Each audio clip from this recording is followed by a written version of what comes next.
Hello and welcome to the Small Business Briefing. I'm Brian Calley, the CEO of the Small Business Association of Michigan. Hi, everyone. Good afternoon. I'm Sarah Miller, Vice President of Marketing and Strategic Communications. Thank you for joining us today. And thank you to our sponsor, Consumers Credit Union. Please visit consumerscu.org to learn more about the work they can do for your small business. We have a full show. We have quite a few policy and legislative updates to provide for you today. The first up is one that we sent an email out yesterday about to our members, and this is about the Adopt and Amend court case heading to the Supreme Court. So Brian, fill us in on what's happening. Huge ramifications here. This is for what the future will hold for minimum wage and minimum paid sick leave requirements. So this is a court case been making its way over the last few years through the process. The Supreme Court decided yesterday that they would hear the appeal. So this started in the Court of Claims, where somebody sues the state. That's where they start. Court of Claims essentially threw out a 2018 law that would have had the impact of immediately raising minimum wage and applying paid sick leave requirements, mandates to smaller businesses. That decision was stayed. The appellate court took it up and said, not so fast, Court of Claims, and found essentially in the business community's favor in that saying that the 2018 compromise position, which is current law, would stand. So the plaintiffs then challenged it to asked the Supreme Court to take it up. And the Supreme Court decided yesterday that they would grant leave to appeal. In other words, they would hear the appeal. So here's what's at stake. So if the Supreme Court, hopefully they just affirm the appellate court decision, and if that's the case, if they do affirm that, then status quo, nothing changes. However, if they do say that the way that the 2018 law that represents the status quo and minimum wage and paid sick leave requirements, if they say that was not passed properly and they throw that law out, here's the ramifications. Overall, minimum wage would change. Right now, it's $10.10 an hour. It increased by inflation each year.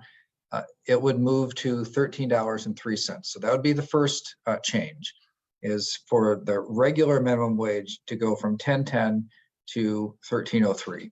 There's also a tipped minimum wage. So those employees that are working in restaurants, for example, that typically receive tips, that tipped minimum wage is $3.84. That would be phased out or done away with overnight. The restaurant industry would have to change everything because they would go from $3.84 an hour all the way up to $11.73 an hour, $11.73 an hour, and then a year from then be increased the rest of the way to match the regular minimum wage. Those are the changes in terms of wages that are at stake. The other big change is on minimum paid sick leave requirements. Current law says that businesses with fewer than 50 employees are exempt.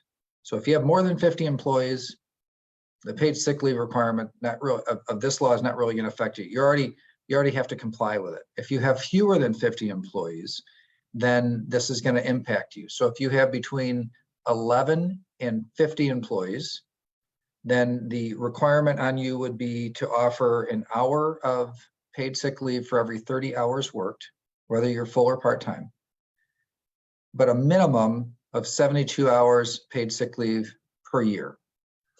Then if you have 1 to 10 employees, it's the same standard, except for there's a minimum of 40 hours paid sick leave per year as opposed to 72. So on the paid sick leave requirement, it's really those that are right now under 50 and under that are exempt. You'd no longer be exempt, and you'd either have a minimum of 72 or 40 hours of paid sick leave per year.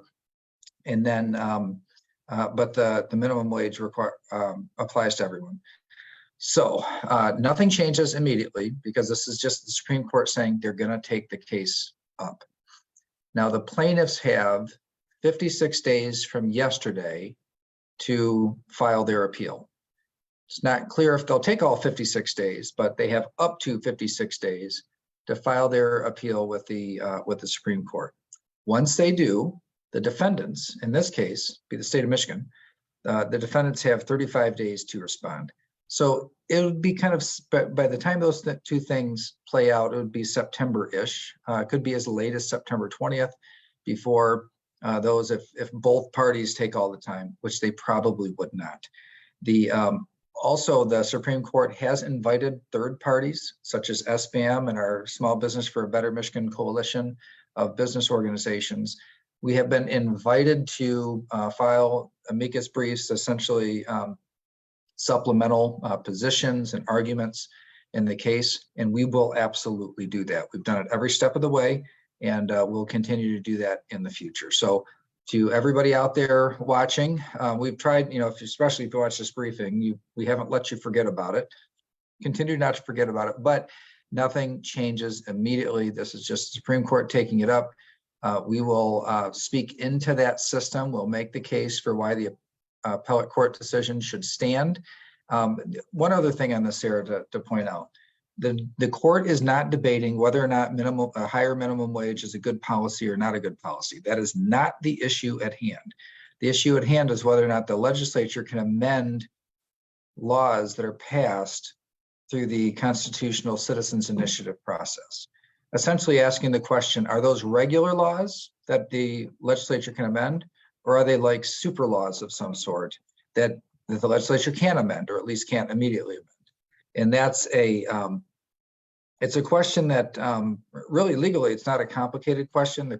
I think this will really tell us a lot about this court. Do we have a court that really just follows the letter of the law, or one that really plays more of an activist role to apply or make new law, apply new policy through the court system rather than just interpreting the laws that go through the legislative process? And I did share in the chat here on Zoom a link to the article that we shared with our members, and we'll make sure that's posted in the Facebook comments as well. It really does kind of lay out everything Brian just explained, nice and neat. So moving on to legislative activity, it's been a busy week here in Lansing. Let's start with a budget update. What's happening there? Well, we think there'll probably be a resolution to the state's budget overall next week. So probably some late nights, usually what they'll do is they'll try to get it past Wednesday. It'll go late Wednesday night, maybe even to early Thursday morning, but to try to get the budgets done at that point.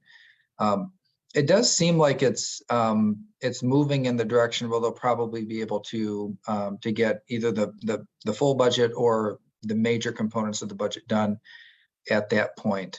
The issues that we focus mainly on, workforce development issues, post-high school education, the things like community college that have a lot of workforce programming in it, Going Pro, Reconnect. There's a lot of those types of programs.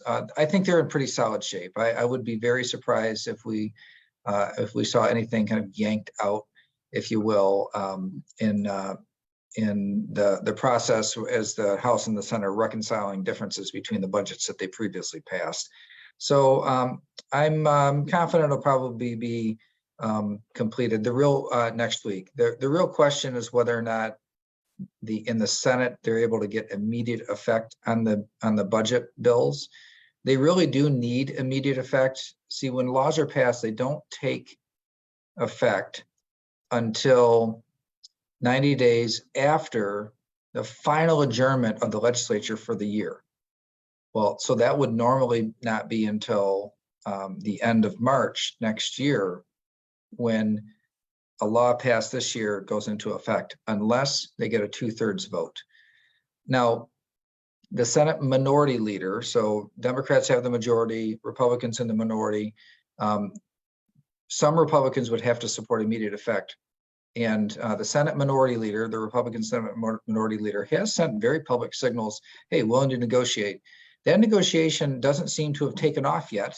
In other words, there's still time, but that's one of the things that gives me a little pause. One thing that the legislature could do, if they didn't want to have a bipartisan deal and run it mainly on partisan lines, the Senate could and the House could just adjourn for the year. And then that 90-day period starts as soon as they do what's called sine die, or that's Latin for adjourn without day, or adjourn without day for return. If they do that right away, like next week, then that 90-day clock starts ticking and the law will take effect before October 1st when the budget starts. So I think it would be pretty extraordinary if that happened. I don't think that has happened in modern times. Our current Constitution has been in effect since 1963. I don't think that's happened since then. So for such an early adjournment, but if the negotiations don't work out, maybe that'll be the case. And we're going to talk about a bunch of other bills coming up, a lot of stuff that we're concerned about. Really, to be frank about it, if they wanted to go ahead and just adjourn for the rest of the year, that'd be fine with us. All right. Well, you did mention that we want to talk about a few bills, so let's dive into those. The first one is Senate Bill 14, the no stricter than federal bill. What does this mean and where does the bill stand? Yeah, this is a policy, be a reversal of a policy that was passed during the Snyder administration that essentially said that when departments are making rules, that they can't establish rules that are stricter than federal rules, than the federal standards, unless explicitly allowed for in Michigan law. So there's just a policy saying can't go beyond the federal rules unless explicitly authorized in Michigan law. There's a proposal to repeal that. It's mainly environmental groups that want to see it repealed, to have tougher environmental standards and regulations put in place without new laws passing. That like through administrative means. So it passed out of Senate Energy Committee just today, and it could be up in the Senate for a vote next week. Whether or not it can actually, I don't think the legislature, because there's a 5-day rule on bills, when they pass one chamber, you have to wait 5 days before they can be taken up in the other chamber. And given that they're trying to get the budget done next week, I would be really surprised if it went the distance. If they passed it yet this week in the Senate and then pass it in the House next week. Anything's possible, but I think that's probably something that will be shelved until the fall.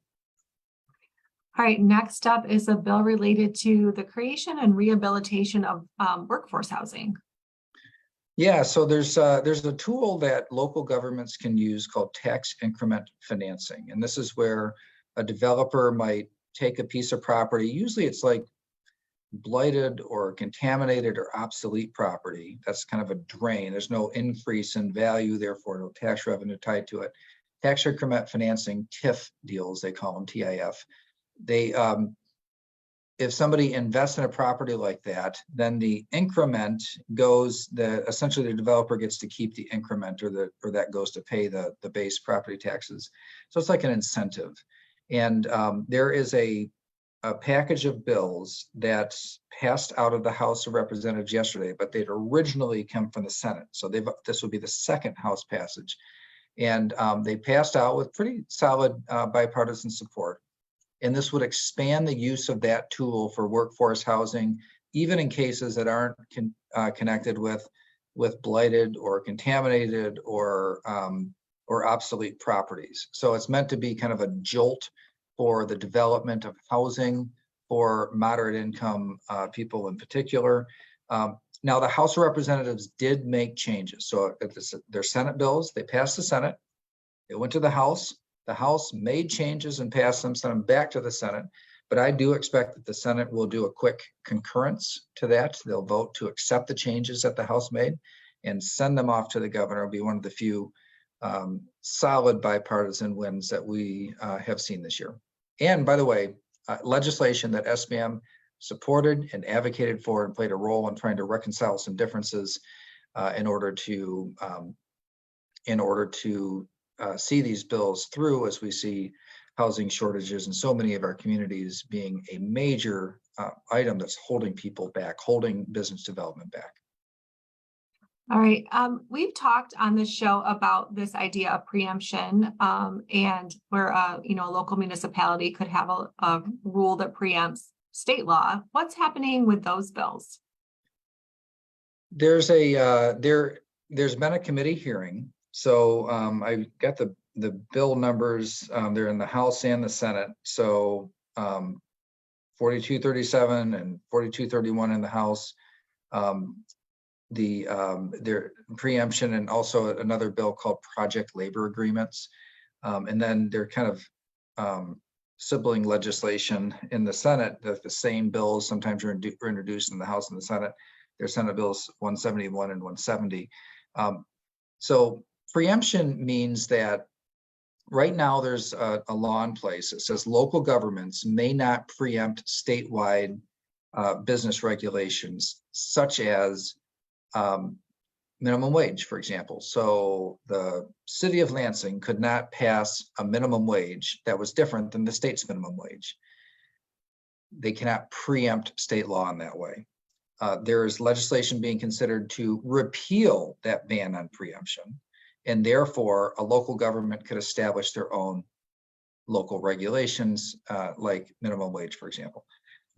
So that's one. The repeal of preemption has had a committee hearing in both the House and the Senate, but neither have passed either chamber. Okay, so we're kind of early still in that stage, and then just at the hearing stage. And then project labor agreements. This is where a local government will say, in order to bid on local business, to be a contractor for a local government, you must have a project labor agreement, either be a union shop or have an agreement with a union shop, an endorsement, a blessing from a union that you pay their type of wages and benefits in order to qualify to bid in local government. That is not allowed today. Local governments cannot do that today. They can't say, hey, unless you're a union shop, you can't bid. That ban on project labor agreements being a condition of bidding on work for local governments, they're considering repealing that as well. So both of those are at the hearing stage. I would say there's energy behind those. These are ones, obviously we oppose these bills. A lot of small businesses would be essentially disallowed, banned from going after local, banned from going after local business or being a contractor for local governments. And, but there's some energy behind it. It's one that we'll have to work hard to try to slow down and stop. I wouldn't be surprised if one of the two chambers took some action on the bills, but hopefully these two essentially will sit tight as the legislature tries to finish out the budget over the next year. And I don't think it's likely that either one of them could go the distance to make it to the governor's desk before the legislature recesses for the summer. All right, and now we're moving on to some energy packages that have been introduced. What do we need to know about this legislation? Again, both the House and the Senate are proposing legislation to apply different regulations or standards to the energy portfolio in Michigan, basically to a requirement to significantly move up or accelerate the process, or the requirement for utility companies to be carbon free. And what's problematic about these bills from our perspective in terms of SBAM policy is that, and small business developed SBAM policy, is our main concerns are reliability and affordability. So reliable and affordable. Decarbonization is fine, but you got to keep it reliable and affordable. And so the acceleration is such that the technology doesn't even exist. And so like the idea of having aspirational goals become your technology is something that we really need to guard against, because it can be very, very expensive when they're saying, hey, we want you inside of a decade to be completely carbon free, not just carbon neutral, carbon free. That's a big distinction too. So they're saying like sequestration doesn't count. They're saying carbon offsets do not count. So it's a really big movement of the state's policy and energy to say we're not going to have as diverse an energy portfolio. We're going to put reliability from a base load standpoint at risk, at least given current technology. It'd be one thing for renewables like wind and solar to carry more base load if we could store that energy for when the wind's not blowing and when the sun's not shining. That technology to store the amount of energy that we need to really consider that base, it doesn't really exist yet. So it can be very expensive. It could really hurt reliability. So these pieces of legislation in the House and Senate are up for hearing. They're being heard. Bills are in committee taking testimony this week. Another one though, where just the calendar is really short for this summer before they break for summer recess. So that is, I think, very, very unlikely. I don't think they're even going to attempt to try to move these bills the distance. There's a lot of work that needs to happen on them. We're part of a bigger coalition of business groups that are trying to help the legislature just understand that this march or this push looking at just one aspect of energy policy and disregarding cost and reliability issues could be very detrimental for our economy. And so it's something that it's eminently logical. SBAM doesn't oppose efforts to move toward decarbonization. If state policies want to move that way, it's not really our issue. We just want affordable and reliable and energy and sources of energy.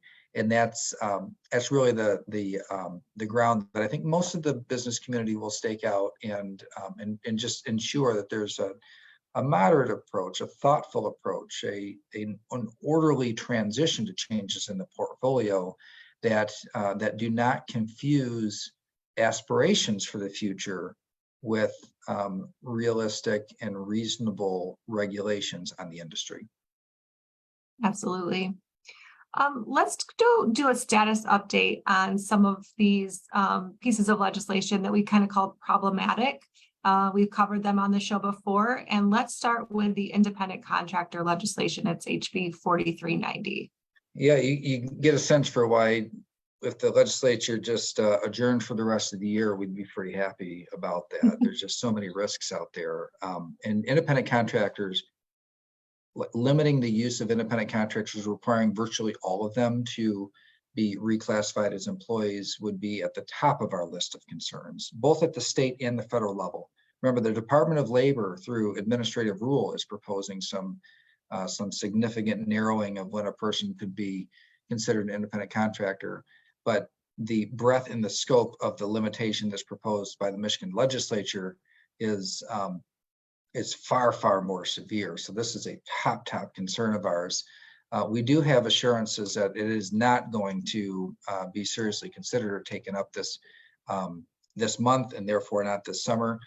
There might be, it looks like there will be some sort of a work group to really talk through some of the issues, try to understand why the bill sponsor wants to do this. What's he trying to accomplish with the bills or with the bill, and then see if we can find a more reasonable and level-headed way of dealing with whatever those concerns are.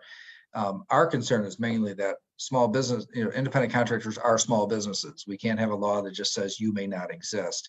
We also know that small businesses use independent contractors when they grow, because it doesn't always make sense for them to grow in an increment of a full-time person. There are many organizations, including SBAM, by the way, that use fractional services from people that have several clients, and they sell some of their time to this client and some of their time to that client, and they're providing professional services at an organization like ours, 34 employees, which in a lot of ways we operate like a small business. It's a really important tool so that we can get high level professional services without having to buy way more capacity than we could ever use of any particular service. All right, next on this list is this predictive scheduling, which was HB 4035. Anything happening there? So this is the one where it, retail, hospitality, restaurants with more than 100 employees, and not just per location, but 100 employees globally, anywhere in the world, would have to give 2 weeks notice on scheduling. And then if you cut hours, you still got to pay. If you add hours, you got to pay double time, and then creates a resting period where you got to pay time and a half if you put schedules too close together, if you put successive work schedules too close together. So all of these things together would obviously be very problematic for those industries. At this point, we haven't seen those get any traction yet. So not so much as a hearing. And the fact that they only apply to 3 industries at the moment, and the fact that they're saying 100 employees and more, is if you don't fall in those categories, you should not take any solace in that. You shouldn't say, phew, because if they get it done, if they get that done, there's a 0% chance that they will stop there. That's just a beginning point. And for a philosophy that some have, that a 2-week advance notice of a schedule requiring a lot of additional payments if anything changes ought to be just the way that business operates. And as we know, both for employees who can't always show up and guarantee 2 weeks ahead of time that they're going to be able to make it to work, is the same way that many businesses, like take, for example, a golf course, and it ends up raining, weather applying, impacting plans at different businesses. So there's going to be ebbs and flows in the needs, and you can't always predict it 2 weeks ahead of time. So that's one that we have been very concerned about. We are watching like a hawk, but so far, no traction, not even a hearing. All right, moving on to the Employee Right to Know Act, which is Senate Bill 142. Yeah, this is one that would require disclosure of pay to employees and applicants, so that essentially everybody can see everybody else's pay, including people that are applying for jobs, not just those who work at that location. That is obviously problematic for a lot of reasons for smaller businesses, but it goes a little further to say that if you make a change in a job description as an employer, you have to get the sign off that the employee has to initial it. Now, we were at a function with a strategic partner of ours recently in the bill, and heard the bill sponsor field a question on this. And we're actually pretty pleased with the tenor of the answer, which was, I hear you, understand where you're coming from, would love to talk more about it, work with you. It wasn't like a hard line answer, like, yeah, we got to do this.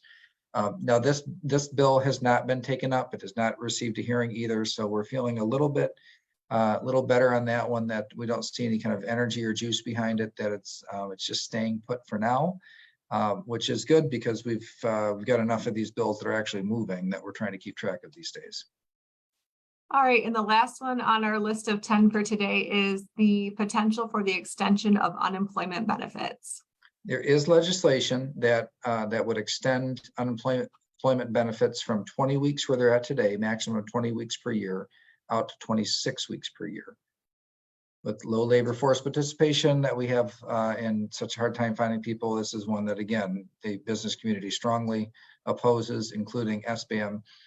And there is a separate work group to modernize the unemployment system. SBAM is a part of that with the department. They've been great with outreach, great with interaction and engagement with us and other members of the business community and other stakeholders at large.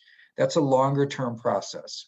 So far, the legislature has seemed content to let the work group process play out and not move this bill. So again, at this point, we're feeling pretty good that there's no imminent danger of this bill moving. We will continue to watch it, but one of them on the list that seems to be introduced, assigned to a committee, but stuck there for now, and that's just fine with us. All right, well, we'll end the show on that note. Thank you all for tuning in today. We will be back here Monday at 3 p.m. And of course, thank you to our sponsor, Consumers Credit Union, for your support. Have a great rest of your week, everyone. Thanks, everybody. See you next week.